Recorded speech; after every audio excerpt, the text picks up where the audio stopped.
welcome. How are you? Hey, what's up, Mike? How you doing?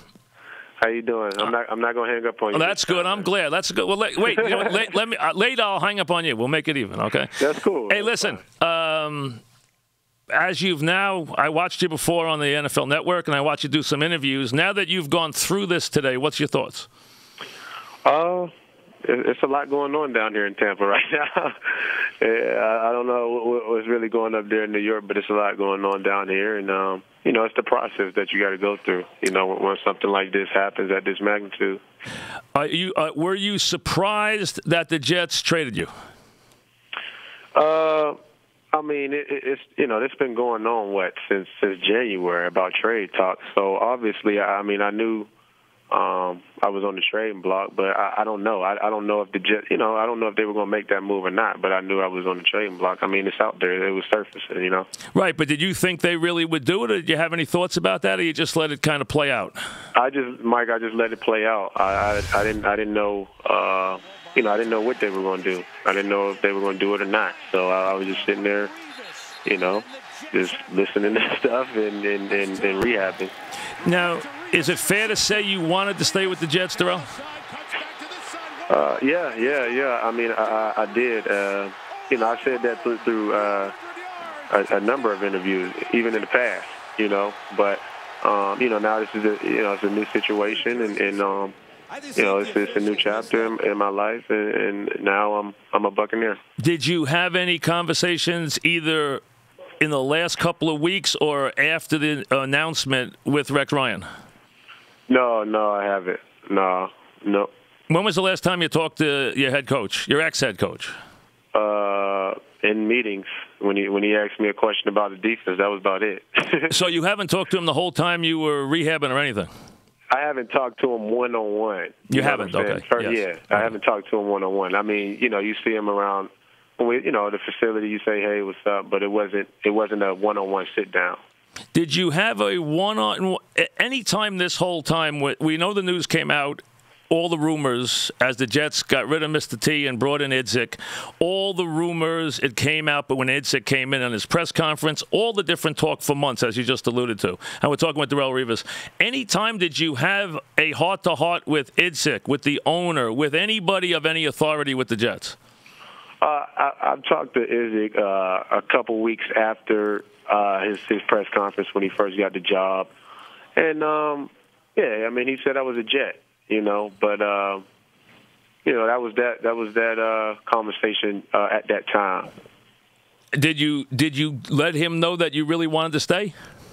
I told him I wanted to be there. I told him I wanted to be there, and he would say he wanted me to be here too, but. Obviously, now that's not the case. Yeah, obviously.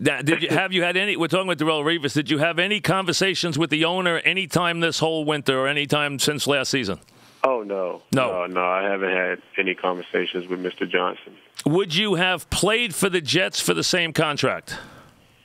If my representatives and Idzik would have sat down and actually talked about it, yeah, definitely. But that never came about. Mike, that never came about. We're talking with Darrelle Revis, who has signed a very big contract, but an unusual one in that it's $96 million, no guaranteed money. This is a landmark NFL contract for a Hall of Fame level player. How do you feel? What's your thoughts about this contract? How much input did you have into this with your agents? This contract? It was a lot of, I had a lot of input, but it wasn't just me. It was a team effort. My agents. Our general manager, Mark Dominic, and the Glazer family, us, just making sure this was the right move, not for just their organization, but for me too. It was a team effort. And the Glazers, who are very smart businessmen and are known to be very smart businessmen, are not going to give somebody they think is hurt $96 million. I can tell you that right now. So, they feel pretty right, and so they feel pretty comfortable about where you are physically right now. Yes. I'm fine, and I'm just I'm continuing rehabbing and going from there. When you went to Dr. Warren, I know I saw that last week, and then went to the Jets. When you went to the Jets, what was that like the couple of days you spent with the Jets recently? It was fine. It was fine. People ask me a question like, was it crazy over there? Was it hectic? No, it was fine. I came to work normal. I came to work as a New York Jet. I came normal. I did what I had to do. I was in the meetings. Did you still feel like the heart of the? Did you still feel like you were still Darrelle Revis, the guy who's kind of the heart of the team, or did you feel more like an outsider? No, I was fine. I felt I was fine. It wasn't. They didn't even present that. Okay. They didn't present that I wasn't welcome there. Okay. So it felt like normal. It felt like normal. And did you do a lot of work with the Jet doctors and people? Did they spend a lot of time examining you? They examined me when I first got up there. And that was that, so. Did you think their heart was in it, like they were examining you like they wanted to keep you, or are they giving you a look like they didn't care? I don't know, Mike. For me, it was just, hey, I got to be at work. I got to go to work. And, my biggest thing was just getting back to be around my teammates. You know what I'm saying? When you went to Tampa, when you went and met with Tampa, what did they tell you? Before the deal was made, you went and saw the doctors and met with Tampa. What were they saying to you? They said I'm fine. So the doctors were. I mean, what did you get from the team? What was the reaction from the folks down there, like Schiano and everything? What is everybody saying to you? Saying to me about what? About coming down there. About being a part of the Buccaneers? Yeah. No, this is, everything is has been fine with that. Coach Schiano, we always been across from each other. So right. So you knew him before? Knew of him. Okay. But I knew he coached. Dave Wanstead's down here on the coaching staff. I knew he coached with Dave back in the day, and Schiano, we was always across from each other playing ball. So now we're on the same team, and now we can work together. We're talking with Darrelle Revis. It's you, it's Barron, it's Golston, it's Wright. That's a very good secondary now. Who cares? I'm not interested in whether you wear 24 or not. That doesn't interest me.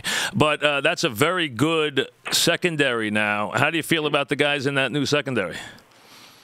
I feel great. I feel great about the additions we have here. Golston as well. That's a big pickup for us for Tampa. Also Eric Wright as well, Mark Barron. I think we got a good group of guys in the secondary, and from what I hear, they all work hard, and I'm just an adding piece to the Tampa secondary too. To just play great football. We're talking with Darrelle Revis down in Tampa. He has been welcomed there today. The Jets obviously made the trade for a conditional pick and the number 13 pick in this draft, and Darrelle has agreed to a $96 million non-guaranteed contract with the Bucs, and he is now the newest member of the Tampa Bay Bucs. Have you heard from have a lot of your ex-teammates reached out to you, and what's been the reaction, if you can tell me, without giving me names, but just what's been the reaction from a couple of your Jet teammates that you've heard from? It's been a couple that reached out. Some saying congrats, some just saying they sad of what happened. What's been transpired in the last couple of days. But everybody's been positive. There's nobody who's been negative as my former teammates. How do you want to remember your Jet career now?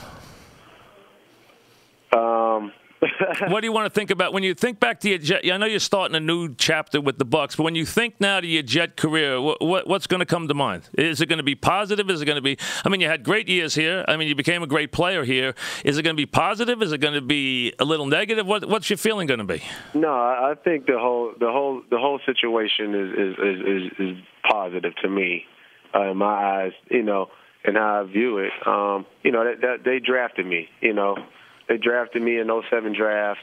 They gave me a chance to fulfill one of my dreams. To become a professional football player. So there's no hard feelings.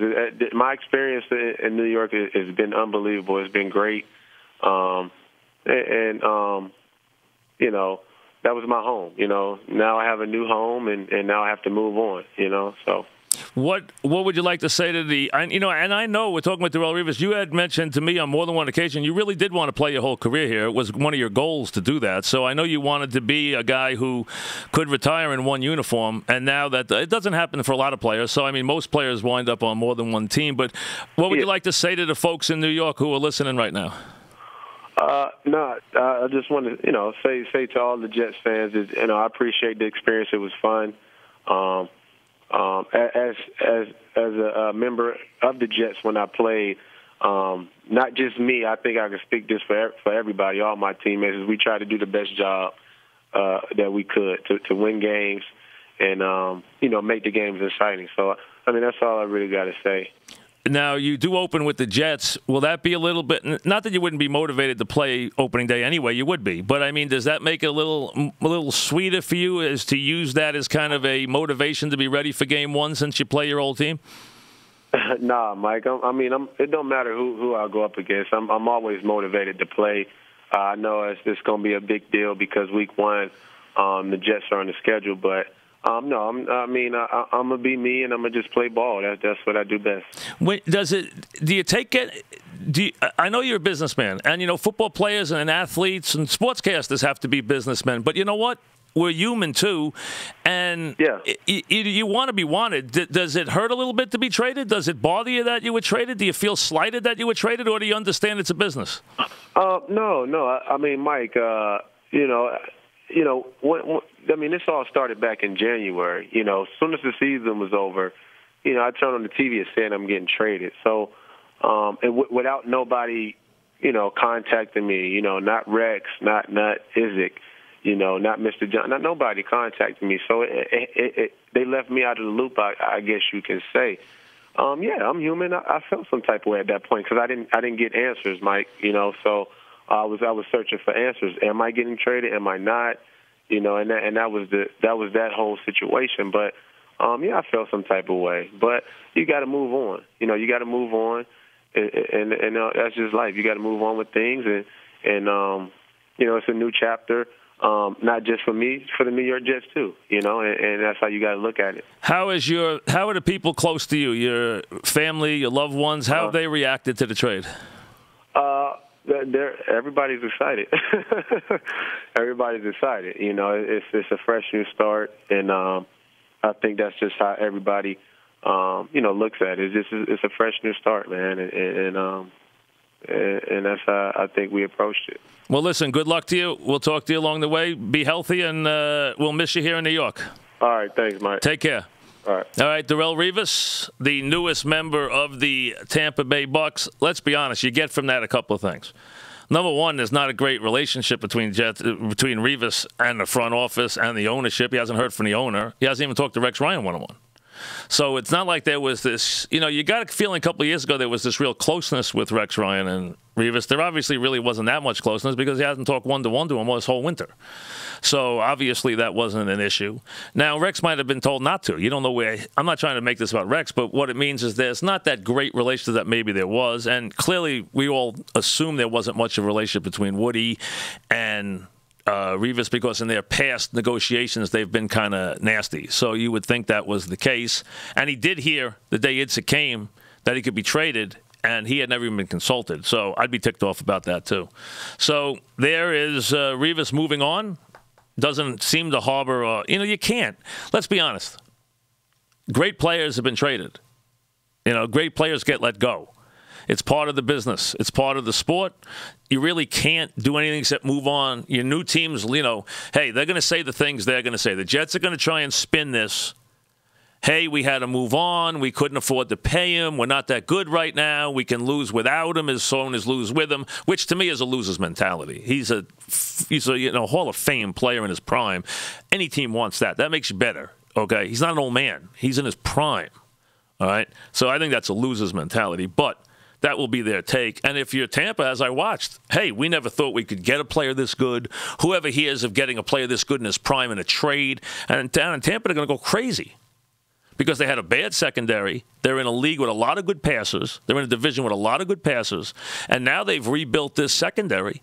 And now they got a heck of a secondary. They went out and got Golston. They have Barron. They have Wright playing the other corner. And now they have Revis, who's the best corner on the planet. So they now have completely changed their team defensively. So they're all thrilled. And now the Jets have to try to get the fan base excited